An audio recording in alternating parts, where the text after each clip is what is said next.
আগামী বিপিএল উপলক্ষে ইতিমধ্যে কার্যক্রম শুরু করে দিয়েছে বাংলাদেশ ক্রিকেট বোর্ড বিসিবি। নতুন নেতৃত্বে এখন পর্যন্ত নিশ্চিত যে একাধিক ফ্র্যাঞ্চাইজির মালিকানা পরিবর্তন হবে অথবা তারা অংশ নেবে না। চিত্রনায়ক সাকিব খান যে ঢাকার ফ্র্যাঞ্চাইজি কিনতে যাচ্ছেন সেটা নিয়ে মাসখানেক ধরেই গুঞ্জন ছিল, এবার সেটা সত্যি হওয়ার পথে। অনেক আগে রিমা খাল্লেন নামের একটি প্রতিষ্ঠানের পরিচালক হয়েছেন চিত্র তারকা সাকিব খান, ওই প্রতিষ্ঠানের শুভেচ্ছাদূত ক্রিকেট তারকা সাকিব আল হাসান।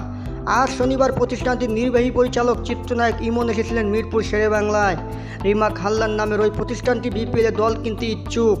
এদিন বিসিবি সভাপতি ফারুক আহমেদের সঙ্গে হাল্লান প্রতিপক্ষের সাক্ষাৎকার পর্ব অনুষ্ঠিত হয়। এই আলোচনা শেষে ইমনকে সাংবাদিকরা প্রশ্ন করেন সাকিব খানের দলে সাকিব আল হাসানকে দেখা যাবে কিনা।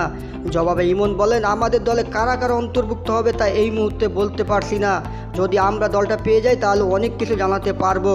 সাকিব আল হাসান তো ক্রিকেটের অনেক বড় ব্র্যান্ড, ওনার কারো সঙ্গে কন্ট্রাক্ট আছে কিনা এগুলো এই মুহূর্তে বলতে পারছি না, সময় গেলেই এটা জানা যাবে।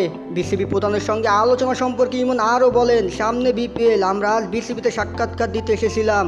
বোর্ড সভাপতি ও সদস্যের সঙ্গে ইন্টারভিউ সেশন ছিল, আমরা ইতিবাচক কিছু আশা করছি। বিসিবি যে সিদ্ধান্ত নেবে সেটা আমরা মেনে নেব। অনেক নিয়মকানুন রয়েছে, সেগুলো সম্পর্কে জেনেছি। আমাদের মোটিভাইড কি, কেন এসেছি ক্রিকেটে, সব বিস্তারিত জানিয়েছি। আমরা আশা করতে পারি দল পাওয়ার ব্যাপারে।